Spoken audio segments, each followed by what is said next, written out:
Assalamualaikum warahmatullahi wabarakatuh. Perkenalkan, nama saya Anzila Arsya Rahma. Saya dari kelas 11 MIPA 5 akan menceritakan kisah Nabi Nuh alaihi salam. Nabi Nuh merupakan putra Lamak bin Matusyikho bin Idris alaihi salam. Imam Kisai dalam kitab Bada'i Zuhur mengatakan, nama Nabi Nuh adalah Abdul Ghafar atau Yasikur, dan sebab terjadinya dinamakan Nuh yaitu diceritakan bahwa ia melihat anjing mempunyai 4 mata. Lalu Nuh berkata, anjing ini sangat jelek, menjijikan. Setelah ingat kata-kata tadi, Abdul Ghafar terus menangis. Dia menangisi kesalahan dan dosanya. Karena seringnya dia menangis, maka dinamakan dia Nuh yang artinya menangis. Nabi Nuh alaihissalam diutus oleh Allah untuk kaumnya di kawasan sungai Eufrat dan Tigris. Di wilayah itu ada raja zolim bernama Darmasyil. Dia adalah manusia yang pertama kali memeras arak dan meminumnya, juga orang yang pertama kali bermain judi, juga orang yang pertama kali membuat baju dengan dihiasi emas. Dia dan kaumnya adalah penyembah 5 berhala, yaitu Wad, Siwa, Yahus, Ya'uq, dan Nasr. Berhala-berhala itu sudah disebutkan dalam Al-Quran. Konon, berhala-berhala ini dikelilingi 1.700 berhala. Pada berhala itu dibuatkan rumah yang terbuat dari marmer yang berwarna-warni. Di setiap suatu rumah panjangnya 1.000 ziro, begitu juga lebarnya. Berhala-berhala itu adalah kursi-kursi yang terbuat dari emas, yang di dalamnya terdapat bermacam-macam perhiasan yang megah, serta ada pelayan yang melayani pada siang dan malam, dan juga mempunyai hari raya yang diperingati setiap tahunnya.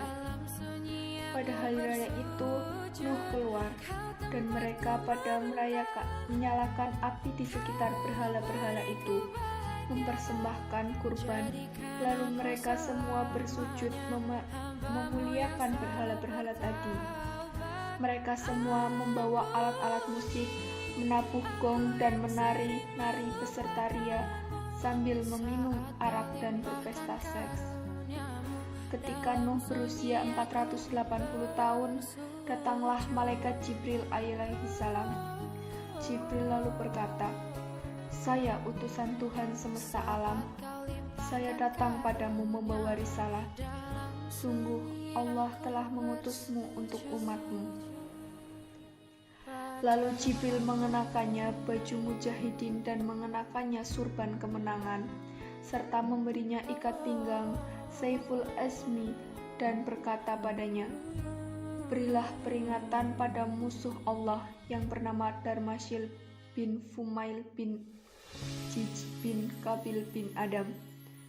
Namun, peringatan dan ajakan Nabi Nuh alaihissalam tersebut tidak digubris sang raja dan rakyatnya.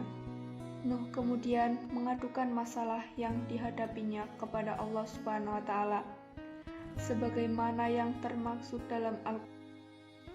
Nuh berkata, ya Tuhanku, sesungguhnya aku telah menyeru kaumku malam dan siang, maka seruanku itu hanyalah menambah mereka lari dari kebenaran.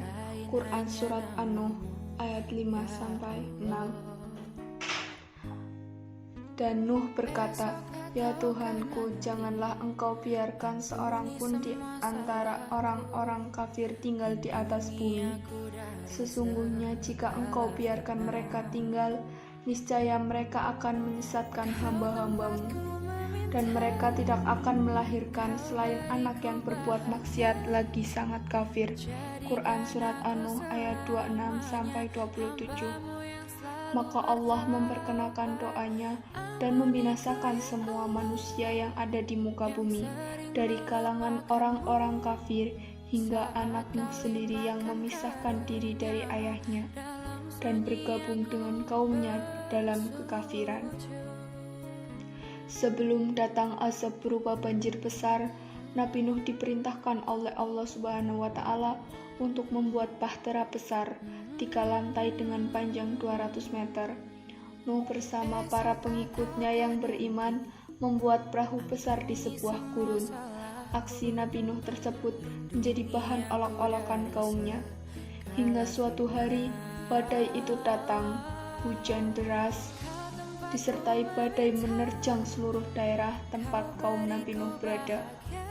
Dengan cepat, Nabi Nuh dan pengikutnya serta hewan ternak dan 7 pohon pokok sebagai perbekalan dibawa ke kapal yang sudah dibuat. Nabi Nuh menunggu anaknya yang berharap bisa naik ke kapalnya. Nabi Nuh memanggil-manggil anaknya hingga 3 kali, namun anaknya lebih memilih mengungsi ke gunung yang dianggapnya bisa menyelamatkan dari banjir. Anaknya itu mengatakan seperti yang diceritakan oleh Allah Subhanahu wa Ta'ala melalui firman-Nya, "Aku akan mencari perlindungan ke gunung yang dapat memeliharaku dari air bah." Nuh berkata, "Tidak ada yang melindungi hari ini dari azab Allah selain Allah saja yang Maha Penyayang, dan gelombang menjadi penghalang antara keduanya. Maka jadilah anak itu termasuk orang-orang yang ditenggelamkan." Mengenai lama masa banjir di bumi ini, ulama berbeda pendapat. Sebagian ulama berpendapat banjir itu menggenang di atas bumi selama 6 bulan. Sebagian ulama lagi berpendapat bahwa banjir itu menggenangi bumi selama 150 hari atau 5 bulan. Setelah hampir 6 bulan, perahu Nabi Nuh berlabuh tepat pada hari Asyura, yaitu tanggal 10 dari bulan Muharram. Kemudian berpuasalah Nabi Nuh di hari itu sebagai ungkapan syukur kepada Allah. Nabi Nuh juga memerintahkan semua penumpang untuk ikut menunaikan puasa sebagai tanda syukur atas kenikmatan yang telah diberikan oleh Allah Subhanahu wa Ta'ala. Para hewan semua juga ikut melakukan berpuasa. Wallahu a'lam bishawab. Sekian kisah singkat dari Nabi Nuh. Wassalamualaikum warahmatullahi wabarakatuh.